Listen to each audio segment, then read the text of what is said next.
First of all, there's a reunion of psychoanalysts. Um, why not? There was like Jung and Freud were active then, and these people had all been in school in Paris, and and they had, some of them had reached dastardly endings, not endings yet. I mean, and so they all come together, and of course, the Joffrey, the secret government man, needs her to be a hostess for these guys. And of course, they're like wackadoodling on the first night. So somebody gets shot in Central Park outside the restaurant. So, which leads her to Coney Island and to Columbia University, because I could, because the characters were there. One had had a terrible something happen, and she was living as a fortune teller, making her living as a fortune teller in Coney Island. So it just opens up, that period opens up. First of all, it has so many things to choose from, and it's hard to get it all in. My books run long. For they're always like, cut. What do you want me to cut? I don't know. But it's just all so fascinating, but it has to be described because we don't know most of the things that happen and the background. We just, you learn a few facts about the era and then you move on. Maybe you watch Downton Abbey coming up a few years after that, or Miss Fisher, which is in the 20s, but you don't really get into what makes them important to being people and for us to know about. She was canceled. They wanted, it was interesting. They were trying to expand their line. They did mostly fantasy and sci-fi. So we had four, it's a pretty good run, but then they wanted me to write a World War II story. But I don't do Nazis. There's enough.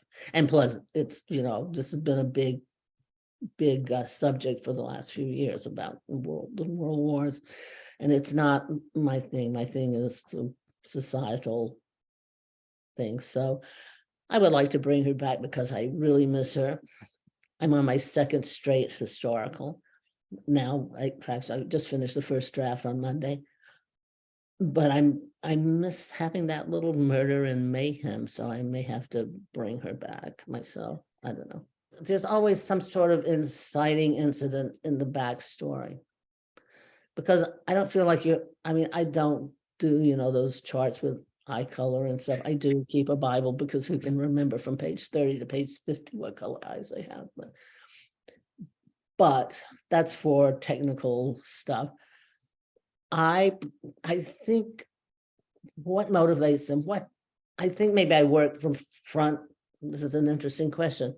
I work both forward and backward at the same time because I try to live with my characters.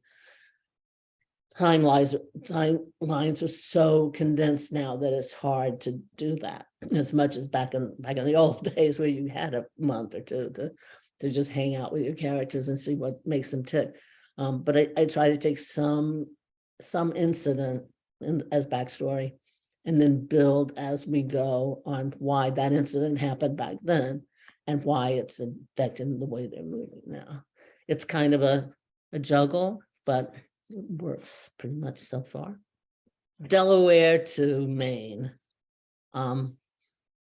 There's not a lot of beach necessarily in my books. I mean, they're there, and you think of beach read, you think of girls on their chaise lounge with a drink, laughing about boys or crying about men or whatever. But mine are mostly mine are very women-centric, actually, but they're about people becoming who they should be, sort of. So I use that because that's what I know, and that's what I keep coming back to. And then you also have to decide, well, I did one about Rhode Island last time, so I better move to Massachusetts this time. People, I don't think outside of the East Coast, it matters to them, actually. My feeling is the town is a character, it is, because I am a firm believer in every setting should be interactive. And every setting is only seen as the characters see them, because that's the way we live. I can walk out my door and see one thing, but from satellite, it's going to be totally different thing. So yes, the setting is character is major, because it upsets everybody's equilibrium. So the grandmother, whose name I can't remember, is the matriarch, and she has always, excuse me, been the matriarch of this family and of the whole town.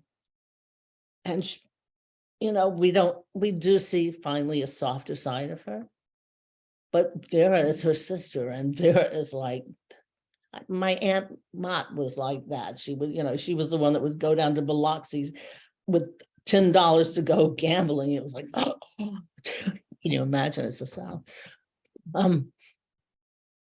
So she disrupts everything, and yet she has a heartbreaking time now, and that's partly why she returned home. But you never know it from her vivacity.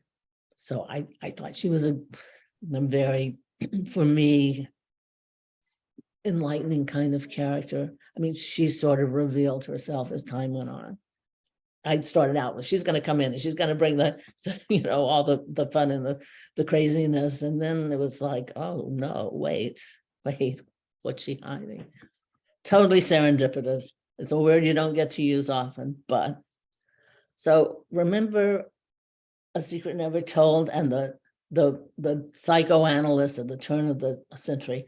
I was researching them. I just going through the Google feed about psychoanalysis, and then suddenly out of nowhere pops this article about the Tiffany girls, and there was an exhibit, and being an author, you go rabbit hole.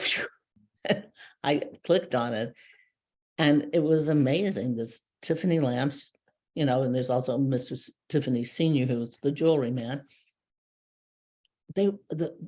All of these stained glass things were made by a group of women, and there were men too. The thing is, they had an atelier, but you don't think of that. This is a Tiffany lamp. You think, oh, that's Mr. Tiffany's lamp.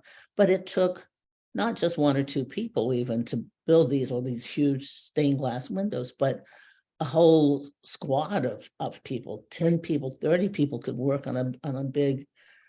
So I went, oh, here's my new, I actually have gonna write this file. And I immediately just put it there, said I have to know these girls. There actually had been this big discovery of a cache of Clara Driscoll's letters home to her family. It's the only thing that we really know about those people. And it was discovered, I think, in 2007, 2 different places, 2 different researchers.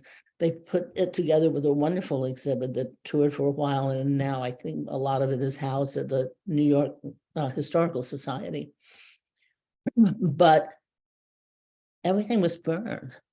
Tiffany was the bright young star, and he was the king of stained glass, and then went out of favor, and everything was stored in his home in Long Island, and it all burned. It was saved by some people whose name I forget. I'm not great with names, but have a wonderful museum in Winter Park, Florida, with a lot of the saved things.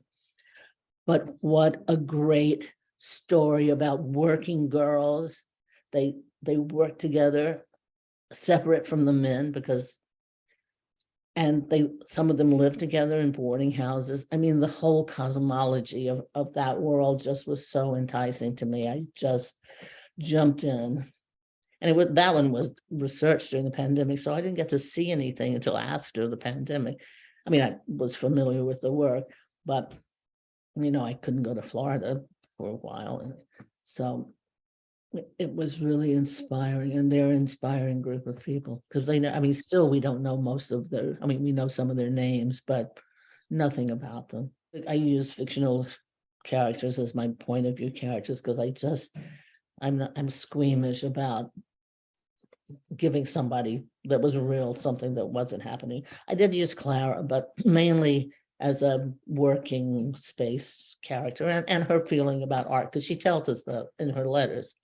But my 2 fictional characters, Grace and Emily, get equal time.